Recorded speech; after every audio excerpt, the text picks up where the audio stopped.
I still remember the exact smell of that cheap cologne my dad always wore. Too sharp, too strong, like he was trying to cover something up. Maybe he was. That day, it was all I could smell, even in a room filled with flowers and nervous teenagers. I was standing by the window in the school auditorium, staring out at the parking lot, tugging at the cuffs of a suit that didn't fit me quite right.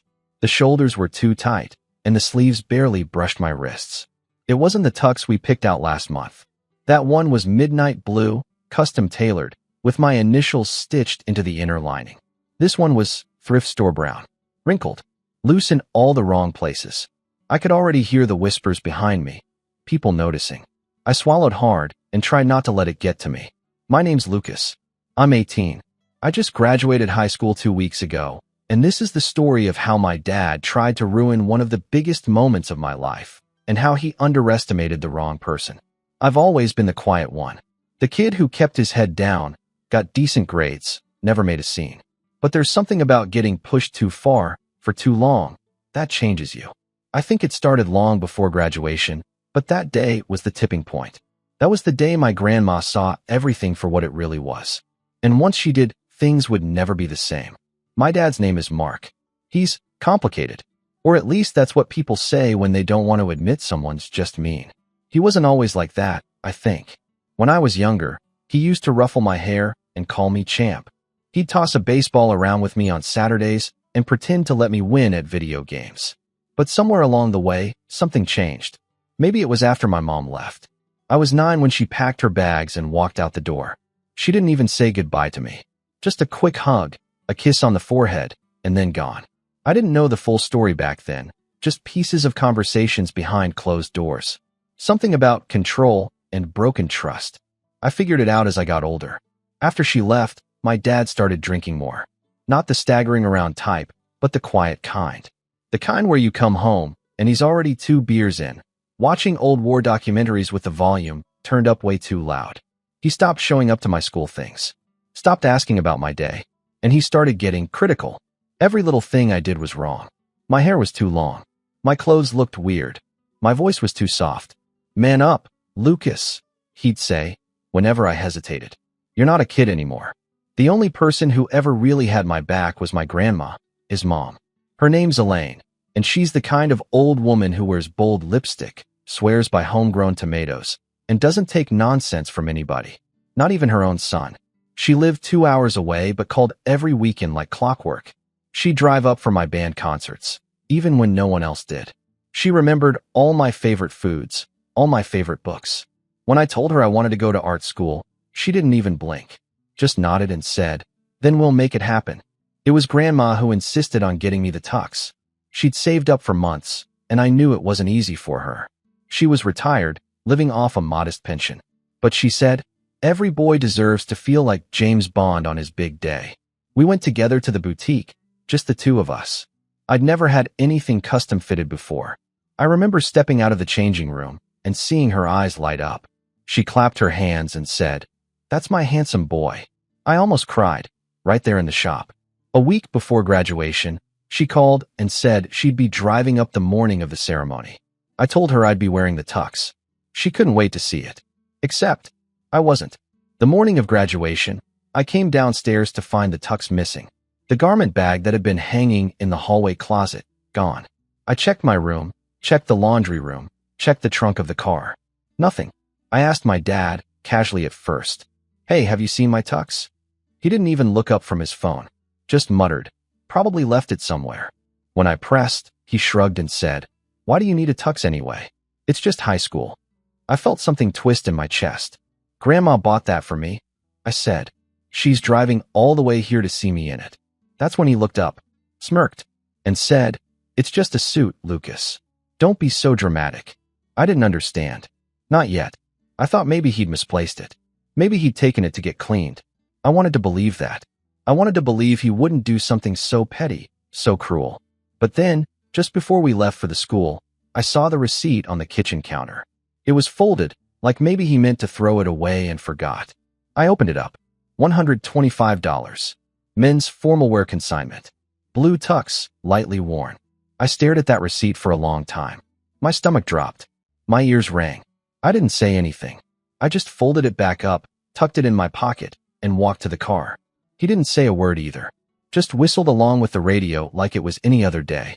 By the time we got to the school, I felt like I was floating outside of myself. I posed for pictures with classmates who barely knew me, shook hands with teachers who'd probably forget my name by next week.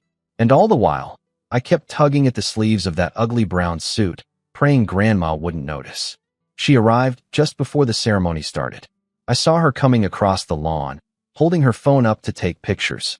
She wore a blue floral dress and a wide-brimmed hat, the same one she wore to my 8th grade promotion. When she spotted me, she lit up. But then her face changed. She walked up, arms open, and hugged me tight. Then she pulled back, frowned a little, and touched my lapel. "Sweetheart, why are you wearing that old suit?" she asked gently. "Didn't we buy you a custom tux for graduation?" Before I could answer, my dad stepped in. He didn't miss a beat. "I sold it," he said, like he was commenting on the weather. Wouldn't have looked good on him anyway. I felt her body stiffen beside me. She looked at him, really looked at him, and I swear I saw something break in her eyes. She didn't speak. Not right away. Just stared at him like she was seeing him for the first time. Then, slowly, she turned back to me. Her expression softened again. She reached up and brushed a piece of lint off my shoulder. "Well," she said quietly, "that's all right, Lucas. You still look like a young man worth celebrating." But the tension in the air was like ice. The ceremony itself was a blur. I heard my name called, walked across the stage, shook the principal's hand. I didn't hear the cheers or see the flash of cameras. My mind was stuck on that moment. On her face. On his smug tone. On the tux that should have been mine. After the ceremony, we went back to the house for a small get-together.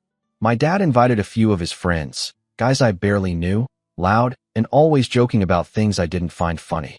Grandma came too, of course, bringing her famous lemon bars. She placed them carefully on the kitchen counter, then asked if she could talk to me outside for a minute. We sat on the back porch. The sun was starting to dip, casting everything in gold. She handed me a napkin-wrapped bar and watched me take a bite before she spoke. "Lucas," she said, slowly, "did he really sell it?" I didn't answer. I didn't need to. She nodded, like she already knew. Like she just wanted to hear it from me. "I thought so," she said. Then she looked out across the yard, her fingers tightening around the edge of her purse. "There's a lot I've let slide with him over the years. Too much. But not this. Not when it comes to you." And that's when everything started to change. But I didn't know how far she'd go, or what she was about to set in motion. All I knew was that my dad had crossed a line, and Grandma Elaine? She wasn't the type to let it go. My grandma stayed behind after the graduation party while I started cleaning up plates and wrapping leftover sandwiches in foil. I could hear muffled voices from the living room, hers low and calm, his a little sharper, rising and falling like waves hitting rocks. I didn't catch all of it, but I caught enough. Words like disrespect, unacceptable, and not who I raised. Then his response, "Stay out of it, Mom. He's my kid." That hit me harder than I expected. My kid. Not Lucas. Not even your grandson. Just a possession. A thing. Something he could toss around like the tux he sold for pocket change. When she finally left, she gave me a hug that lasted just a second longer than usual and whispered, "I'll fix this. I promise." I wanted to believe her. But part of me was already shutting down, packing everything into a tight little box in my chest where I could pretend it didn't hurt. But that box didn't stay shut for long. The days after graduation should have been the kind of quiet, satisfying break every student dreams of. No more tests. No more morning alarms. Just late mornings, summer breezes, and college acceptance letters waiting to be opened. Instead, my dad started acting smug. Not in the usual way either. There was this new edge to him. Like he had won some sort of game, and I didn't know the rules. He kept making offhand remarks about kids these days and entitled brats whenever I passed by. He even joked with one of his friends on the phone, loudly enough for me to hear, that he was doing the boy a favor teaching him life doesn't hand you things on a silver platter. That would have been ironic if it weren't so twisted. Because my dad had always had the silver platter. His mom, my grandma, was the one who bailed him out of debt when he maxed out credit cards in his 30s. She was the one who helped him buy the house after my mom left and took half the savings. She paid the down payment. She bought the furniture. She even loaned him money to fix his truck when he refused to get a second job. And still, he acted like he was the victim of the universe. like the world owed him something. Meanwhile, I was working part-time at a bookstore 3 blocks from our house, saving up for college supplies. I didn't have a car, so I biked there in the mornings, even when it rained. My grandma had offered to help with tuition, but I told her I'd try to earn what I could.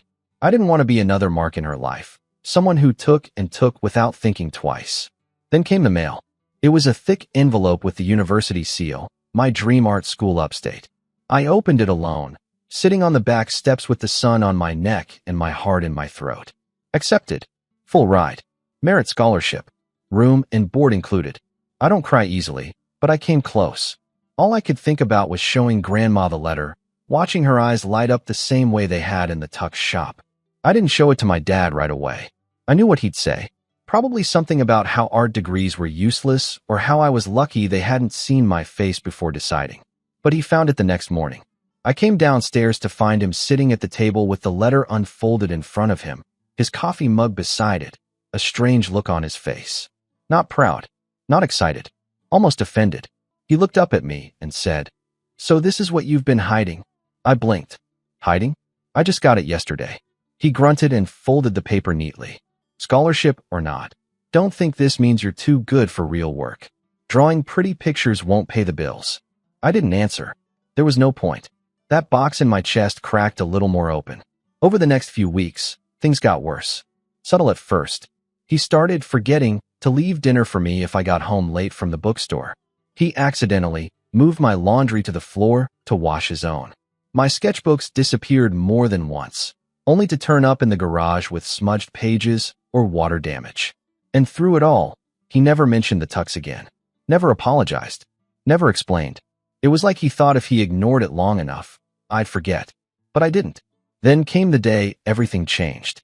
It was a Saturday in early July. Hot. Muggy. The kind of day where even the birds seemed tired.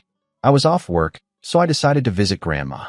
I hadn't seen her since graduation, but we'd been texting. She said she had something to give me. A little surprise, she'd said. When I arrived, her little house smelled like cinnamon rolls and fresh-cut roses. She always made it smell like a bakery when I came over. She handed me a glass of lemonade and led me into the sunroom. Sitting on the coffee table was a box. I raised an eyebrow. "What's this?" "Open it." Inside was a suit. Not just a suit, the Tux. My Tux. Midnight blue, initials in the lining. Pristine. My jaw dropped. "But," I thought. She smiled, a little too tightly. That consignment shop had a good return policy. I had a hunch. Turns out, after the graduation party, she'd called every men's formal wear shop in the county until she found the one with a recent by matching the Tux description and the name Mark Reynolds on the receipt. She drove there the next day, paid full price to buy it back, and never told him. "I wanted you to have it," she said simply. "He didn't get to decide you weren't worth it." I hugged her so tightly I thought I'd break her ribs. I didn't want to let go, but then she said something else. "I need to tell you something," she said, sitting down and folding her hands. "I've been thinking about what he said at the ceremony. About selling it. About how he treated you." I sat beside her, sensing the change in her tone. "I've tried for years to believe Mark would grow out of it. That he was just lost after your mother left. But Lucas, he's not lost. He's rotten. And I think it's time I stopped pretending otherwise." I waited. She reached into her purse and pulled out an envelope. Inside was a copy of her will. My name was on it. My dad's name wasn't. She had changed it. "Lucas, when I pass, everything goes to you. The house, the savings, the stocks. I've been planning to make the change for a while. Graduation sealed it." I couldn't speak. My hands shook. "I didn't want to tell you until you were older, but I don't trust him not to find out. If he does, I need you to know it wasn't an accident." It felt like the ground shifted under my feet. "I know you're strong," she said, placing a hand over mine. "But be careful. He won't take it well." She was right. I didn't tell him, of course. But Grandma was right. He did find out. 2 weeks later, I came home to find the front door wide open. I stepped inside slowly. Everything looked normal, but the energy was wrong. Quiet. Too quiet. Then I saw my backpack on the kitchen floor. Ripped open. My laptop missing. My sketchbooks tossed across the counter, some with pages torn. I turned the corner into the living room and stopped. There he was. My dad, holding the copy of the will. His hands shaking. His face unreadable. "You think you're smarter than me?" he said, voice low. "You and your grandmother, plotting behind my back. I opened my mouth, but he cut me off. She's leaving everything to you? You think you earned that? You think you deserve what I built? I laughed, not because it was funny, but because it was insane. You didn't build any of it, Dad. She bailed you out your whole life. His eyes went wild. For a moment, I thought he might hit me. Then he threw the will into the fireplace and lit a match. I lunged for it, but the flames caught fast. Too fast. By the time I grabbed the poker, the edges were already curling black. I stood there, watching it burn, heart pounding, throat tight. And I realized something. This wasn't just about the suit. This was about control. About him knowing he couldn't bully Grandma anymore. Couldn't make me feel small. Couldn't erase me from the picture like he'd erased my mom from every photo in the house. He wanted to be the only name that mattered. And when he couldn't be, he decided to burn the whole thing down. But what he didn't know was that the copy he burned wasn't the only one. And what he really didn't know, Grandma had been planning something much, much bigger, and I was finally ready to stop playing nice. When the flames finally died out, all that remained were a few blackened corners of paper curled like dry leaves in the fireplace. My dad stood there, chest heaving, his expression flickering between triumph and uncertainty, like he wasn't sure if he'd just won or lost something important. I didn't move. I just stared at the ashes, at what was supposed to be my future, my protection, my proof. The room was heavy with silence. And in that silence, something inside me shifted. I didn't yell. I didn't cry. I just said, "You didn't win." His lip curled. "We'll see about that." Then he grabbed his keys and left. I stood there alone, the heat of the fire still radiating against my skin, but I wasn't warm. I felt cold, hollow, like everything I'd been holding on to, every plan, every sense of justice, every ounce of hope, had gone up in smoke with that will. That was the night I hit rock bottom. The worst part wasn't losing the paper. It wasn't even him finding out. It was knowing that a part of me still hoped, deep down, that my dad would change. That maybe, if I worked hard enough or made him proud enough, he'd wake up and see me.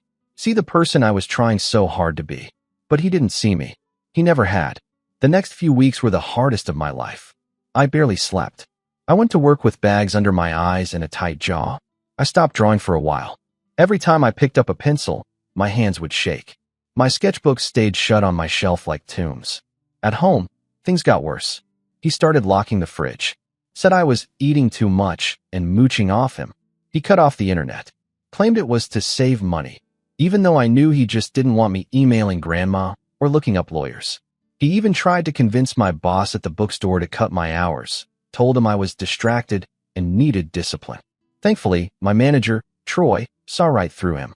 He pulled me aside one day and said, "Whatever's going on at home, you've still got a job here." That meant more than he knew. I started spending more time at the store. Troy let me stay late to help organize shipments or restock shelves. I'd sit in the back room during breaks, just breathing, surrounded by the quiet hum of old pages and the comforting weight of stories that weren't mine. It became my refuge. One night, I was shelving graphic novels when Troy walked over and handed me a small package wrapped in brown paper. "This came for you," he said. I frowned. "Here." He nodded. "Dropped off by an older woman. Said not to open it until you're alone." I waited until I was back in the break room. Peeled the paper slowly. Inside was a thick folder. Legal documents. Property deeds. Financial records. And a letter. "Lucas." I knew he might do something like this. That's why the version he burned wasn't the only one. The original is in my lawyer's office. Copies are with my accountant and safe in a fireproof box at my house. But I wanted you to have this too, not for proof, but for peace of mind. You are not alone. You are not powerless. And this is just the beginning. Love always. Grandma Elaine. I stared at the folder for a long time, then held the letter to my chest and let myself cry. Not out of fear, not even sadness, but relief. Someone still believed in me. The next morning, I packed a duffel bag with clothes, my tux, my sketchbooks, and the letter. I didn't leave a note. I didn't say goodbye. I just walked out the door while my dad was still asleep and biked to the nearest bus station. One transfer and 4 hours later, I was standing on Grandma's porch. She opened the door like she'd been waiting all night, wrapped me in a hug that felt like home. "I was wondering how long it'd take you," she said softly. I stayed with her the rest of the summer. At first, I felt guilty, like I was imposing, but she brushed it off every time I brought it up. Your family, she'd say. And this is your home too. With her encouragement, I started drawing again. Slowly at first, doodles in the margins of napkins, sketches of her garden, portraits of her dog. She hung the first one I gave her on the fridge like it was a museum piece. I found myself getting up earlier, cooking breakfast, mowing the lawn, fixing things around the house. Not because she asked, but because I wanted to contribute. I wanted to deserve everything she was giving me. She noticed. You don't have to prove anything to me, Lucas, she said one afternoon, watching me scrub the porch steps. Just be who you are. Those words stuck with me. By August, I had a portfolio of new artwork. My confidence was growing. I spent my days working part-time at a small local print shop, Grandma knew the owner, and my evenings sketching, researching, and planning for college. We made a tradition of sitting on the back porch every Friday night with tea and talking about life. She told me stories about her childhood, about raising my dad, about the kind of man she hoped I'd become. Stronger than him, she said once. Kinder, wiser, but not harder. I asked her what she meant. She looked out at the garden and said, "Don't let what he did harden you. Let it teach you, but don't carry the bitterness." Easier said than done, especially when the phone call started. He called first in early September. I didn't answer. Then the text came. "You ungrateful brat. She's manipulating you. You think this changes anything? Then finally, you'll regret this." I didn't reply, but Grandma saw the messages. She shook her head and said, "He's losing his grip. That's why he's lashing out." I thought she meant emotionally. I didn't know she also meant literally. Because that fall, she made another change to the will. Not just leaving the house and savings to me. She put me in charge of the trust fund my grandfather had left behind. One I hadn't even known existed. "Your grandfather wanted this to help the next generation," she said. "Mark squandered it. But you'll make something of it." It wasn't a huge fortune, but it was enough to cover tuition, supplies, a used car. Enough to build something real. And I did. By October, I was taking online courses through the art school ahead of my official start in January. I bought a secondhand laptop, set up a workspace in the corner of Grandma's sunroom, and started freelancing. Logos, illustrations, even a few small commissions from comic book forums. My first $100 felt like gold.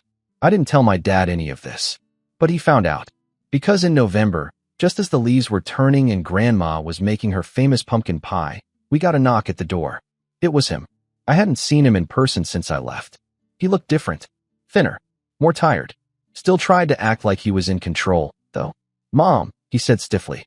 "Lucas, can we talk?" She didn't invite him in. "I have nothing to say to you right now," she said calmly. He shifted his weight. "I made mistakes, all right? I was angry, but I'm still your son. Doesn't that mean anything?" "You're right," she said. "You are my son, and I will always love you. But love doesn't mean enabling." He turned to me. "Lucas, just talk to me, please." I didn't move. I didn't speak. And that silence? It said everything. He left without another word. That night, I sat on the porch wrapped in a blanket, staring up at the stars. I thought about everything I'd lost, everything I'd gained, and for the first time in a long time, I felt proud, not because I'd won, but because I hadn't given up, because I'd climbed out of the ashes and started building something new, something mine, and I wasn't done yet, not even close. But the part that changed everything, the twist he never saw coming, that was still waiting in the wings. Because Grandma wasn't finished either, and what she had planned next would finally turn the tables in a way no one, especially my dad, would ever forget. The air turned sharp in December, and with it, something shifted in the atmosphere between Grandma and me. Not just the comfortable warmth we'd built over the past few months, that stayed, but something new threaded beneath it. Purpose. Quiet, steady, and deliberate. Like we both knew something was coming, but neither of us was in a rush to say it out loud. Until one morning, over a pot of her peppermint tea, Grandma set her mug down and said, "Lucas, I want you to meet someone." I looked up from my sketch pad. "Who?" "My attorney," she said simply. "We're going to clean house." I blinked. "You already changed the will. You said everything was in the trust." She nodded. "That was for protection. But now, it's time for action." The words sat in the air like a lit match. She explained it all, calmly, like it was a checklist. The documents she'd kept locked away for years, financial records, property titles, even a paper trail that showed just how much she'd covered for my dad over the years. Debts paid, cars fixed, a business loan that never got repaid. All of it documented. All of it signed. Mark thinks he's entitled to everything I have, she said, her voice steady. But entitlement is different from legacy. And I'm going to make sure he learns that before I go. I didn't know what to say. Part of me felt a flicker of guilt, not for her actions, but for being the reason behind them. The other part? It felt something deeper. Permission. We met with her lawyer, a man named Philip Withers, a sharp, well-dressed 60-something with silver glasses and a no-nonsense demeanor. He didn't talk down to me. He treated me like I was in the room on purpose, not as some passive heir. This isn't about revenge, he said as we sat across from him in his office, the snow ticking softly against the windows. It's about setting boundaries. You're not cutting your father out. You're protecting yourself from the damage he's already done. Grandma handed him a flash drive. It's all there, she said. Every loan, every promise, every broken agreement. He leaned back, steepling his fingers. And the trust documents? She smiled faintly. Already updated. Lucas is the sole successor trustee. If anything happens to me, he controls the assets. He nodded approvingly. Smart. Then she turned to me. But we're not done. Over the next several weeks, the setup unfolded like a carefully orchestrated play. Grandma met with the bank. Closed joint accounts she'd once shared with my dad. Rerouted all automatic payments through a new trust-managed fund. She removed his name from the emergency contact forms at her doctor's. Changed the security codes on her home. She even sold the pickup truck she'd lent him years ago, the one still technically in her name. And she told him none of it. It wasn't dramatic. It wasn't cruel. It was surgical. By Christmas, we were playing a very quiet, very personal game of chess, and my dad didn't even realize he was already in check. But the real turning point came on New Year's Eve. We were setting up in the living room for our usual tradition, popcorn, old movies, thick socks and blankets, when Grandma handed me a thin manila envelope. What's this? Open it, she said, eyes twinkling. Inside was a formal invitation. Glossy cardstock. Elegant calligraphy. Elaine Reynolds. Cordially invites you to the Legacy Celebration, honoring Lucas Reynolds, scholarship recipient, artist, and successor trustee. Saturday, January 14th, 6 p.m., Windsor Country Club. I read it twice before looking up. A party. A fundraiser, she corrected. But yes, also a celebration.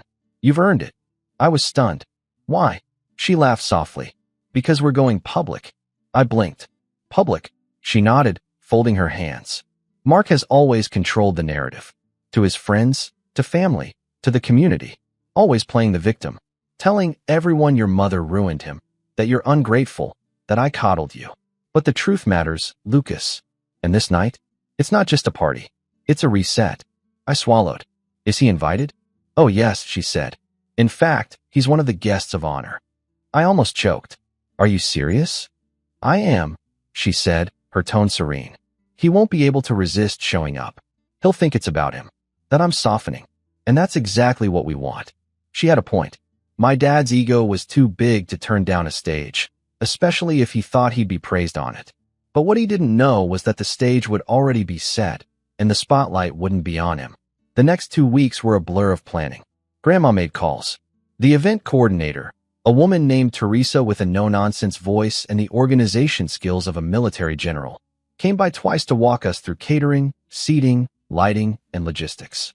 We booked a string quartet, sent formal RSVPs, reserved the largest ballroom in the Windsor Country Club, a venue my dad had once tried and failed to rent for a failed business seminar. I remembered how bitter he'd been back then, ranting about elitist gatekeepers. It was poetic. I spent hours designing the event program myself, using my artwork, incorporating subtle symbols in the borders, even embedding a hand-drawn dedication to Grandma on the back cover. I printed them in the shop after hours, carefully trimming each one by hand. It felt like building something sacred. Meanwhile, Grandma gave me full access to the guest list. That's when I had an idea. Not revenge, not exactly. More like vindication. I reached out to people who mattered. Old family friends. Teachers.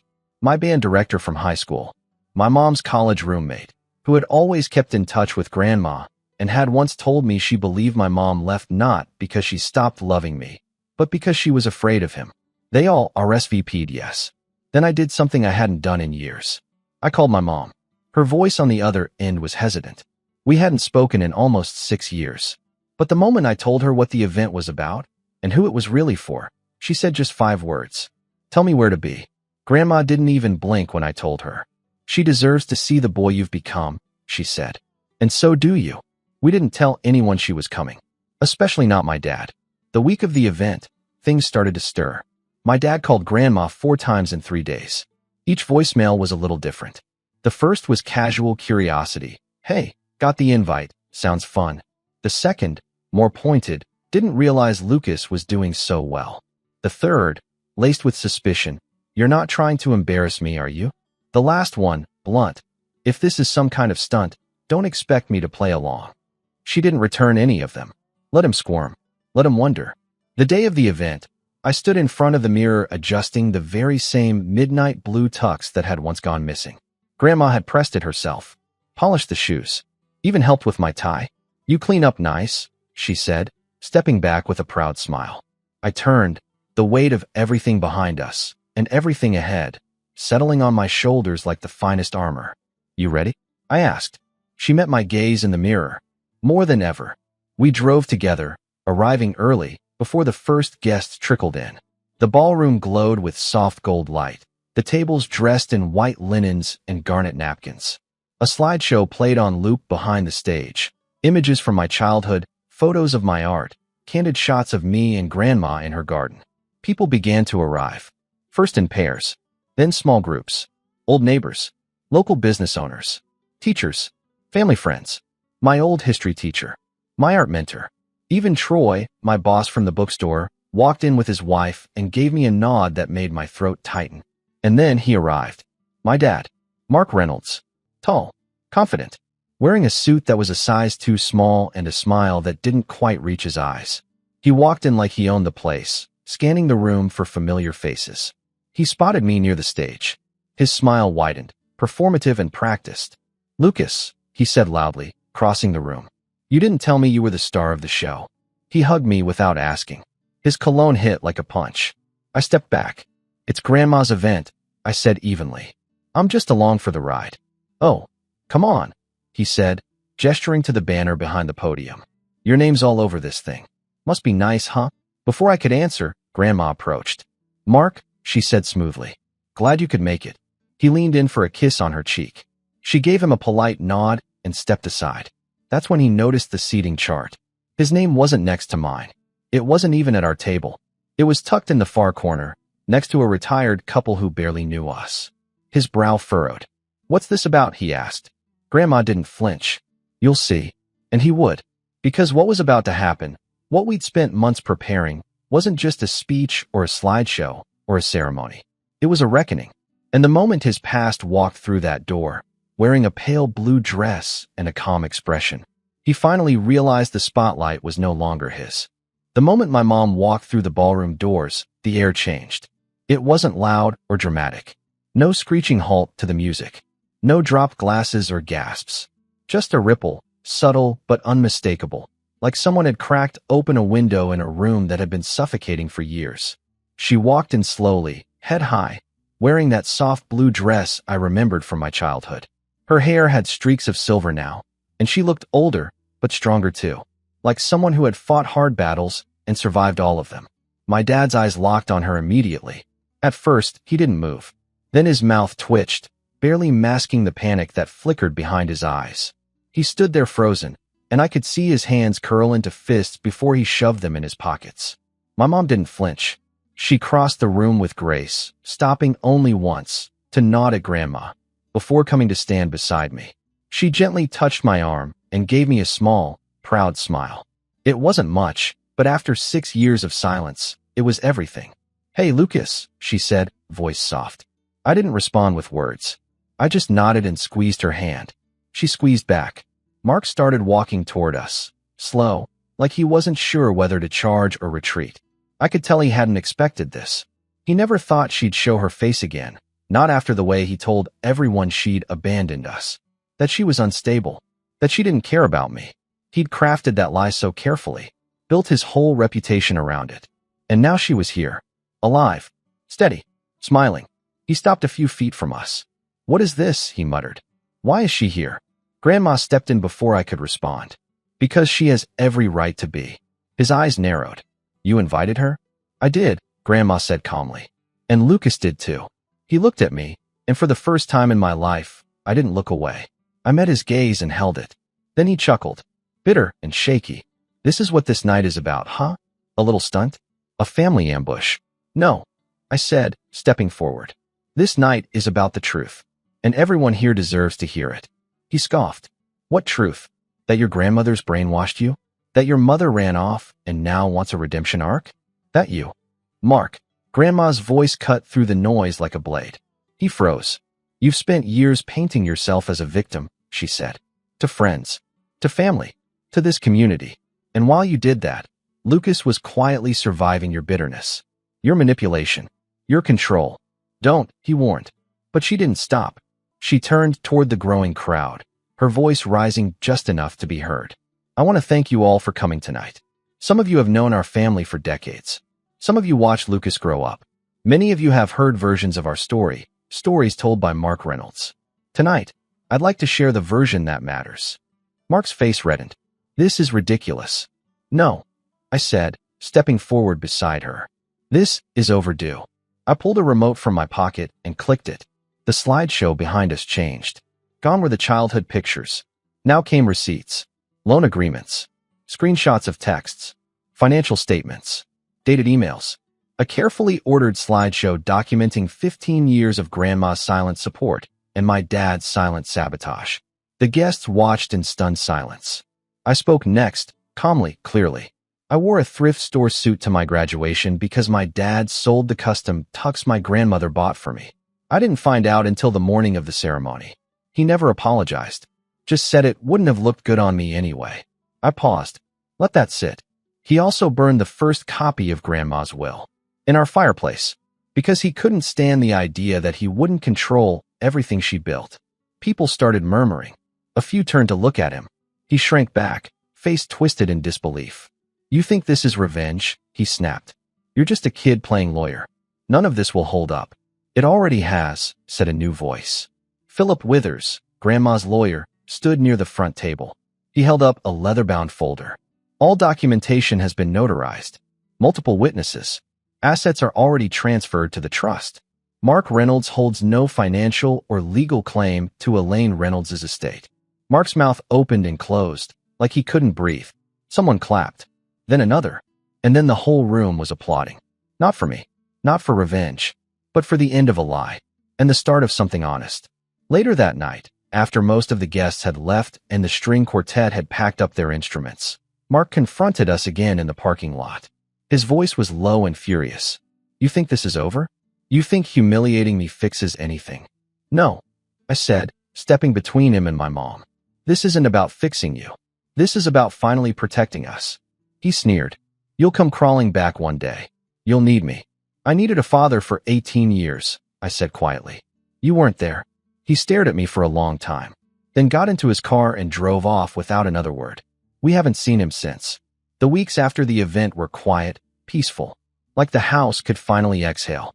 I started my first semester at the art school in January. Grandma helped me move into student housing with a care package full of snacks and handwritten notes tucked between my sketchbooks. My mom and I started talking more. Slowly, carefully. I wasn't ready to forgive everything. Not yet. But I was ready to try. And so was she. One night, a few weeks into the semester, she called me out of the blue. "I was proud of you," she said. That night. For standing up to him. For telling the truth. I didn't know what to say. So I just said, "Thanks." And that was enough. As for Grandma, she's still gardening.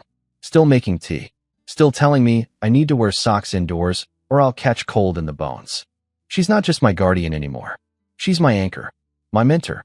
My hero. And now, thanks to her, thanks to all of it, I finally know who I am. Not a victim. Not a shadow. But a name worth carrying forward. Lucas Reynolds. Artist. Student. Grandson. Survivor. And the man who broke the cycle.